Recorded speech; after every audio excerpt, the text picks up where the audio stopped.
उत्तराखंड सचिवालय देहरादून में मुख्यमंत्री पुष्कर सिंह धामी ने बैठक की। बैठक में चार धामों से आए तीर्थ पुरोहितों, पदाधिकारियों, hotel association, tour operator, transports और व्यापार मंडल के पदाधिकारियों ने भाग लिया। इस अवसर पर चारधाम यात्रा के सकुशल संचालन, श्रद्धालुओं के लिए सुरक्षित और सुगम यात्रा और स्थानीय लोगों की आजीविका के संबंधित विषयों पर चर्चा हुई।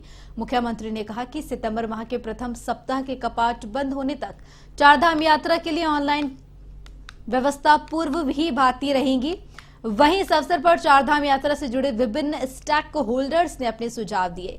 चारधाम यात्रा से जुड़े सभी हितधारकों ने इस बैठक के लिए मुख्यमंत्री का आभार व्यक्त किया। मुख्यमंत्री ने कहा कि सभी सुझाव पर विचार कर यात्रा का सकुशल संचालन किया जाएगा। उन्होंने गढ़वाल कमिश्नर को निर्देश दिए कि 15 दिन अंतराल में चारधाम यात्रा से जुड़े पदाधिकारियों के साथ बैठक की जाए।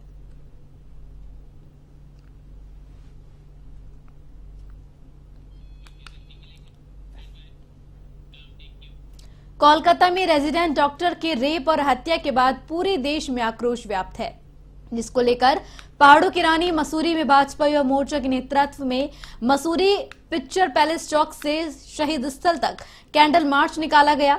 इस दौरान शहीद स्थल पर मोमबत्ती जलाकर मृतका डॉक्टर को श्रद्धांजलि अर्पित कर केंद्र सरकार को मृतका डॉक्टरों को जल्द इंसाफ दिलाने की मांग की गई। साथ ही जघन्य अपराध करने वाले आरोपियों पर सख्त तत्काल कार्रवाई कर फांसी की सजा देने की मांग की गई। जो रेप हुए, जो जघन्य अपराध हुए, चाहे वो हमारी नर्स उत्तराखंड की हो, चाहे वो कलकत्ता के डॉक्टर हो, हम उसके कंडेम करने के लिए यहाँ पे आए हैं कि जितने भी दोषी है वो पकड़े जाए जल्द से जल्द और फास्ट ट्रैक कोर्ट उनको जो जितनी जिसे कहते हैं फांसी दी जाए। इतनी बड़ी सजा तो बात है पूरे भारत के लिए। और मैं यही बोलना चाहूँगा कि आज मसूरी में युवा मोर्चा द्वारा एक कैंडल मार्च निकाली गई है।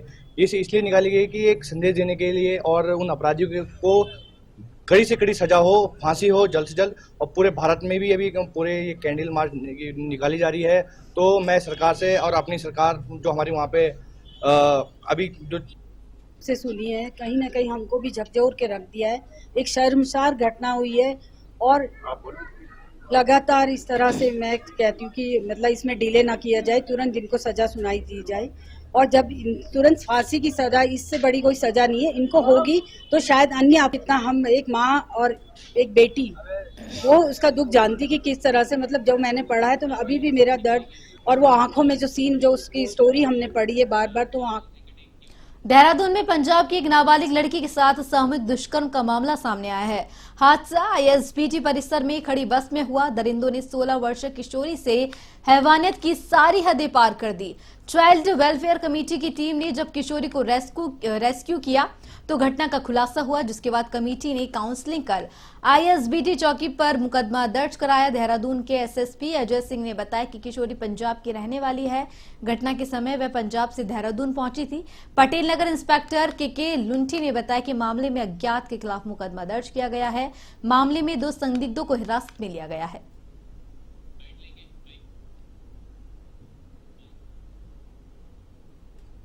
उधम सिंह नगर में एक नर्स के साथ, क्योंकि वो काम करके अकेली बस घर जा रही थी और किसी ने उसको देखा, हवस का शिकार बनाया और फिर राज दबाने की दृष्टि से उसका गला घोट के झाड़ियों में फेंक दिया। ये बच्ची बस में देहरादून पहुंची और क्योंकि वो मानसिक रूप से कमजोर है, पहले ही समाज के द्वारा उपेक्षित थी, उसे समझ नहीं आ रहा था कि वो क्या करे।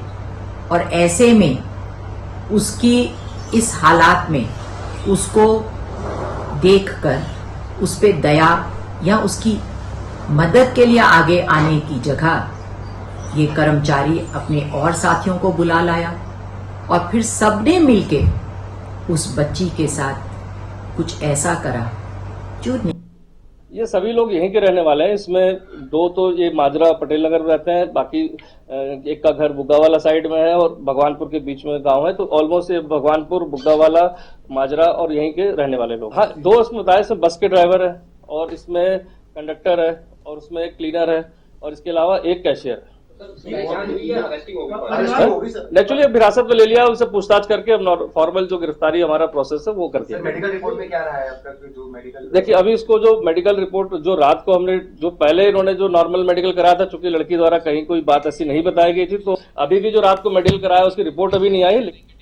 और वे उत्तराखंड एसटीएफ को बड़ी सफलता हाथ लगी है। दरअसल एसटीएफ ने नशा तस्करी के खिलाफ अब तक की सबसे बड़ी कार्रवाई करते हुए 2 नशा तस्करों को गिरफ्तार किया है। आरोपियों से 4.5 करोड़ की स्मैक बरामद की गई है। आरोपियों से तमचा व कार भी बरामद की गई है। वहीं वरिष्ठ पुलिस अधीक्षक एसटीएफ आयुष अग्रवाल ने बताया कि आरोपी बरेली से नेपाल स्मैक लेकर जा रहे थे। आरोपी हरविंदर सिंह और जसदीप सिंह को गिरफ्तार किया गया है। देखिए, माननीय मुख्यमंत्री जी द्वारा एक ड्रग्स फ्री देवभूमि अभियान चलाया जा रहा है, जिसमें कि हमारी एसटीएफ की टीम, पुलिस की टीम, सभी लोग लगातार इसमें कार्रवाई में लगे हुए हैं कि जो भी ड्रग्स के सप्लायर हैं उनको पकड़ा जाए और उनको कानून के हवाले किया जाए। तो उसी क्रम में हमारी एएनटीएफ कुमाऊं टीम को एक बड़ी सफलता हासिल हुई है और कल देर रात इसमें खटीमा थाना क्षेत्र से 2 ड्रग्स तस्करों को पकड़ा है और जिनके कब्जे से 1.5 किलो स्मैक बरामद हुई है। साथ ही इनके पास से तमंचा और कारतूस भी बरामद हुए हैं। पौड़ी जिले के कलजीखाल ब्लॉक के मनिया रस्यू पट्टी के कुस्याण गांव में एक घर की दीवार गिर गई।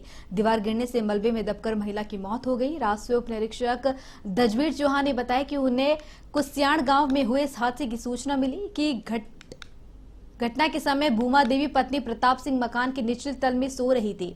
इस दौरान एक तरफ की दीवार ढह गई, जिसके कारण ऊपर की छत की सीलिंग का एक हिस्सा टूट गया, जिसके मलबे में दबकर महिला की मौत हो गई। कुशियाण गांव में जो है एक महिला की जो है दीवार टूटने से जो है मलबे के नीचे जो है दब गई है, जिससे उसकी जो है मौत हो गई है। तो ये सूचना पाकर जो है मैं घटनास्थल को रवाना हुआ। घटनास्थल पर पहुंचा तो देखा कि वहां पर जो है महिला का शव पड़ा है और मलबे से शव को निकाला गया। शव 81 साल की वृद्धा जो है अकेले रहती थी घर में, हालांकि उसका बेटा भी रहता है, वो बगल में रहता है। मकान थोड़ा कच्चा था और बगल के वाले मकान में साइड में कुछ काम भी चल रहा था। तो वो दीवार जो है दीवार ढह गई रात को और उनका बेटे को पता नहीं चला। सुबह जैसे उनको पता चला कि भाई आज उनकी जो माता जी अकेले रहती थी वृद्ध, वो बाहर नहीं दिखी, तो उनको थोड़ा शक हुआ।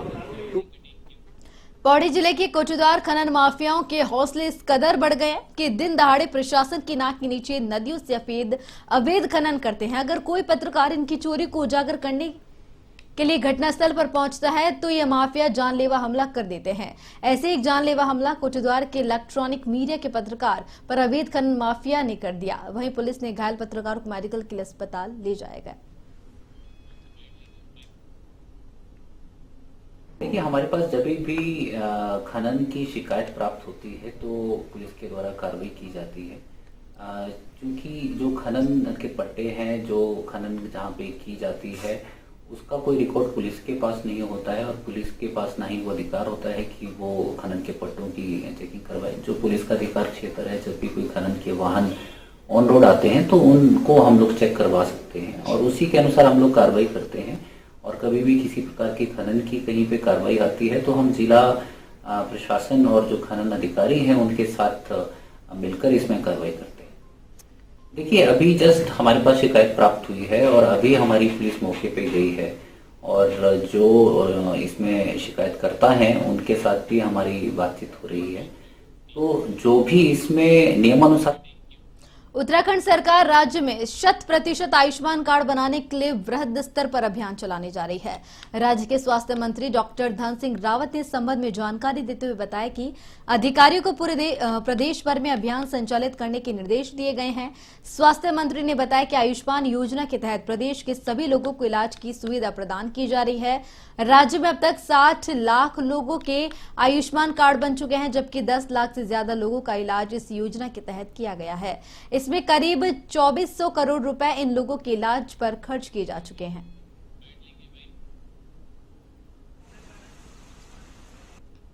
सबसे पहले तो मैं प्रधानमंत्री जी का और मुख्यमंत्री जी का धन्यवाद देना चाहता हूँ कि हमारे प्रदेश में आयुष्मान योजना सबके लिए है और अभी तक हमारे प्रदेश में लगभग 60 लाख लोगों के कार्ड बन चुके हैं। 10 लाख से ज़्यादा लोगों का इलाज अभी तक फ्री हो चुका है और इस योजना में लगभग 2400 करोड़ रुपये से ज़्यादा अभी तक खर्च हो चुके हैं। अभी हमने जिन जिन जिलों की प्रगति कम थी आयुष्मान कार्ड की, जो 70% से कम थी जिनकी, वहाँ 7 अधिकारियों को जो है भेजा है और वो सभी संबंधित विभागों के साथ बैठक करेंगे। और हमें चाहते हैं कि इस साल हमारे जो टारगेट है कि हम 10 लाख।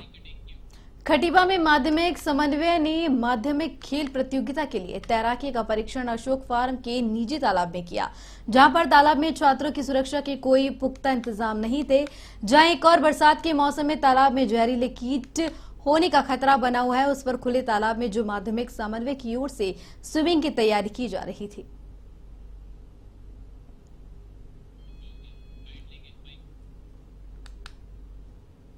ये प्रतियोगिता नहीं थी, ये कुछ छात्रों को जो है स्विमिंग प्रतियोगिता के लिए तैयार करने के लिए शुरुआती उनका एक ट्रायल था, जिसमें कि अशोक फार्म के मीडिया के द्वारा कुछ फोटोज़ मेरे को भी प्राप्त हुए हैं।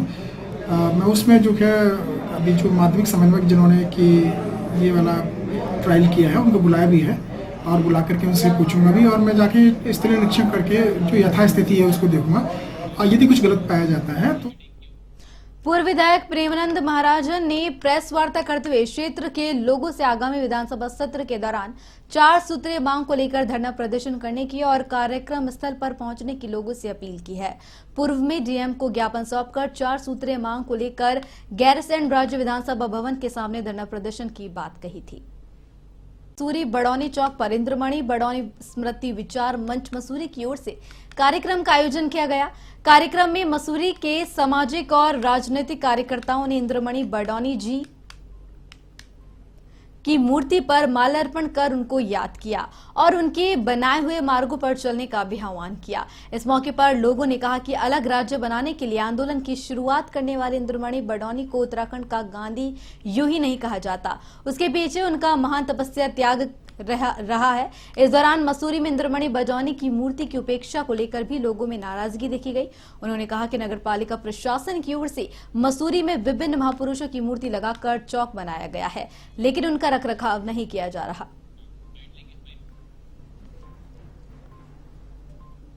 पहाड़ के गांधी हैं इंद्रमणि बड़ौनी, और इनकी मूर्ति आप यहाँ देख रहे हैं वो नीचे गिरने वाली है। कहीं उसके चारों ओर रेलिंग नहीं है, कहीं शिलापट नहीं है, जैसे कि मुझसे पहले पूर्व वक्ताओं ने कहा। तो आज मसूरी की स्थिति के बारे में यदि मैं कहूँ तो जिस प्रकार से यहाँ के सबसे बड़े महापुरुष हुए हैं हमारे इंद्रमणि बड़ौनी, उनकी ऐसी अनदेखी जब यहाँ पे हो रही है तो इससे पता लग सकता है कि मसूरी का क्या हाल होगा, पूरी मसूरी के विकास का क्या हाल होगा। यानी कि मसूरी नगर पालिका पिछले 5 सालों में भ्रष्टाचार के पूरे प्रदेश में देश में बदनाम हो गई है। जो हमारे स्वतंत्रता सेनानी हैं, महान विभूतियां हैं, जिनकी मूर्तियां लगी हैं, हमारे प्रधानमंत्री ने मोदी जी के द्वारा भी यही निर्देश स्पष्ट किए गए हैं कि जो भी महान विभूतियां हैं, स्वतंत्रता सेनानी हैं, उनके जो शिलापट है, उनकी जो मूर्तियां हैं, उनका रखरखाव जो वहाँ का स्थानीय प्रशासन है वो करेगा। जितने भी हम लोग हैं, हम कई बार इस बात के लिए कह चुके कि ऐसी उनका मूर्तियों का रखरखाव होना चाहिए, उनकी यादगार होनी चाहिए, उनके शिलापट होने चाहिए, उस पर लिखा होना चाहिए। देहरादून के आईएसबीटी में पंजाब की नाबालिग लड़की के साथ हुए सामूहिक दुष्कर्म के मामले में कांग्रेस की तीखी प्रतिक्रिया सामने आई है। प्रदेश कांग्रेस उपाध्यक्ष सूर्यकांत धस्माना ने कहा कि राजधानी देहरादून रेप कैपिटल बनती जा रही है। बैदराबाद, रुद्रपुर, अंकिता भंडारी हत्याकांड तमाम ऐसी घटनाएं हैं। उत्तराखंड में महिलाओं के खिलाफ आपराधिक मामले लगातार बढ़ते जा रहे हैं। सरकार सोई हुई है और राज्य में कानून व्यवस्था पूरी तरीके से चौपट है। कांग्रेस इस मामले को सड़क से लेकर सदन तक जोरों शोरों से उठाएगी।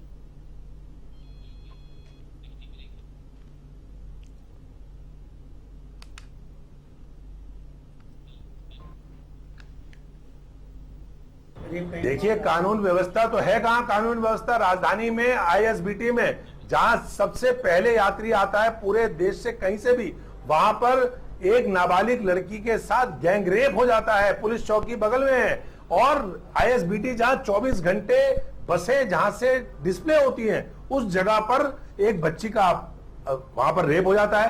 भादराबाद में तो बीजेपी का एक पदाधिकारी रेप कर देता है। अंकिता भंडारी का मामला पहले ही है। रुद्रपुर में, उधम सिंह नगर में जो हुआ है वो आपके सामने है। नर्स की जो हत्या हुई आपके सामने। पूरे प्रदेश के अंदर महिलाओं के खिलाफ हिंसा के मामले जिस प्रकार से बढ़ रहे हैं, ये राजधानी रेप राजधानी हो गई पूरे।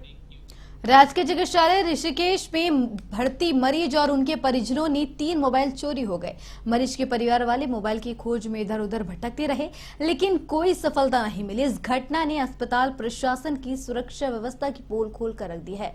पीड़ितों ने ऋषिकेश कोतवाली में लिखित तहरीर दी, जिसमें आपबीती बताई गई। वहीं इस पूरे मामले में पुलिस अपनी ओर से जांच पड़ताल कर रही है।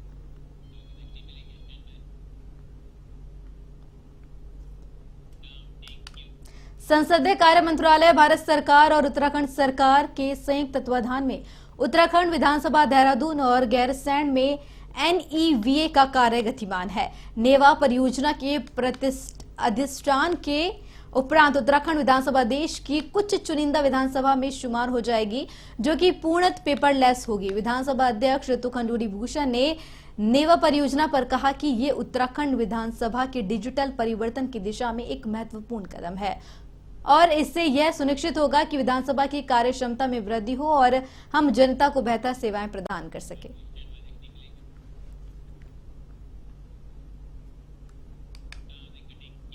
उत्तरकाशी जनपद के सुदूर पर्वतीय गांव सरनौल गांव के वीर शहीद श्रवण सिंह चौहान के नाम से अब सरनौल का राजकीय इंटर कॉलेज जाना जाएगा। मुख्यमंत्री पुष्कर सिंह धामी से क्षेत्रवासियों की हुई मुलाकात में इसकी संतुष्टि दी गई है। बीजेपी प्रदेश मीडिया प्रभारी मनवीर चौहान ने कहा कि पीछे लेह लद्दाख में श्रवण सिंह देश के लिए शहीद हुआ था। सरकार ने शहीद के परिवार को आश्वासित किया था कि सरकार उनके साथ है। इसी क्रम में अब क्षेत्र के राजकीय इंटर कॉलेज का नाम श्रवण सिंह चौहान राजकीय इंटर कॉलेज होगा।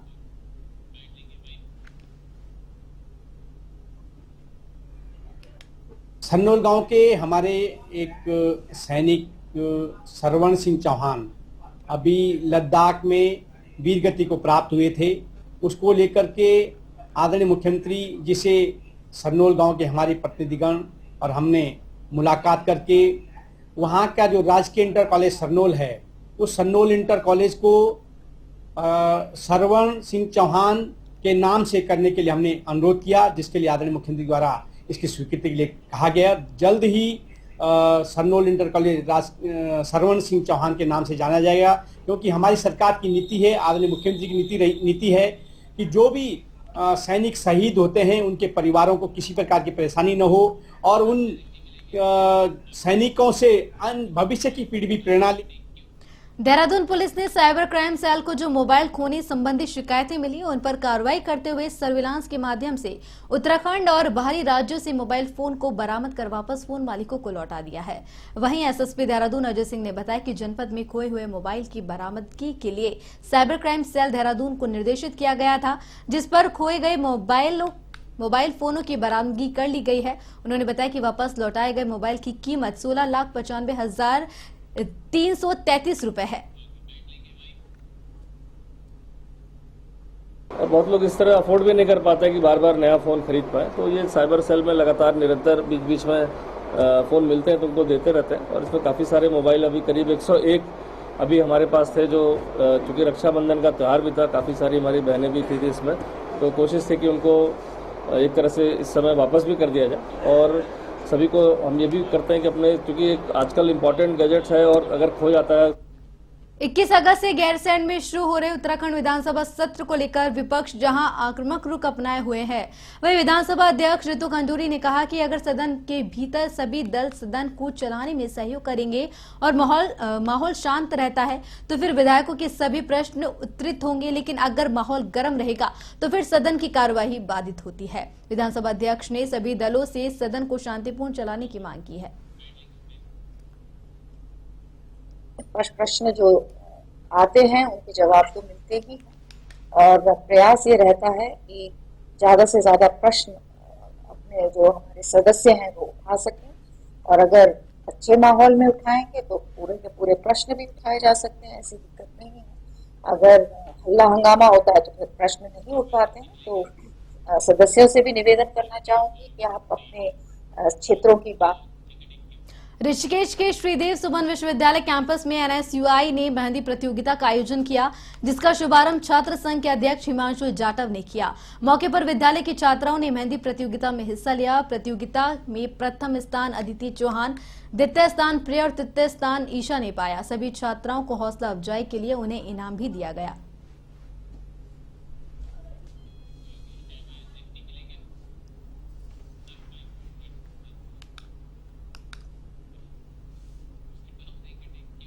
पौड़ी जनपद के गगवाड़ा गांव में एक महिला ने बाथरूम में गिर जाने से मौत हो गई। शव को राष्ट्रीय पुलिस ने कब्जे में लेकर पोस्टमार्टम के लिए भेज दिया है।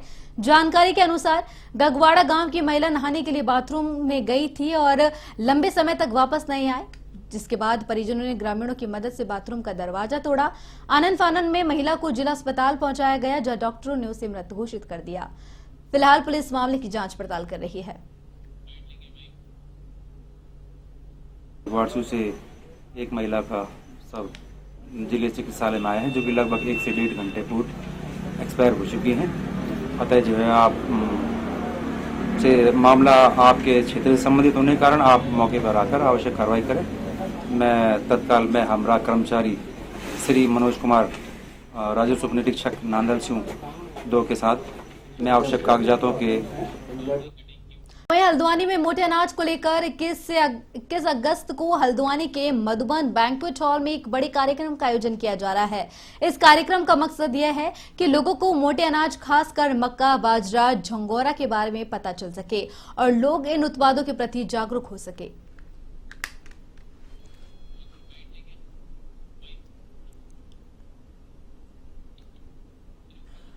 आह्वान किया था कि मोटे अनाज को बढ़ावा देने के लिए सब लोग जन सहभागिता करें, तो इसमें हमारी संस्था अभ्युदय परिवर्तन ने ये कार्यक्रम एक करने का निर्णय लिया है। अभ्युदय परिवर्तन संस्था का संरक्षक होने के नाते मेरे को ये कार्यक्रम बताने के लिए आपके बीच में भेजा था और इस कार्यक्रम के माध्यम से जैसे मोटा अनाज में हमारे यहाँ हमारा प्रदेश मोटे अनाज पैदा करने वाला देश में अग्रणी प्रदेश है और मंडवा, मक्का, झिंगोरा ये सब मोटे अनाज के जो 7-8 प्रकार है ये हमारे यहाँ सब होते हैं। तो बुलेटिन में फिलहाल के लिए इतना ही। मुझे दीजिए इजाजत। नमस्कार।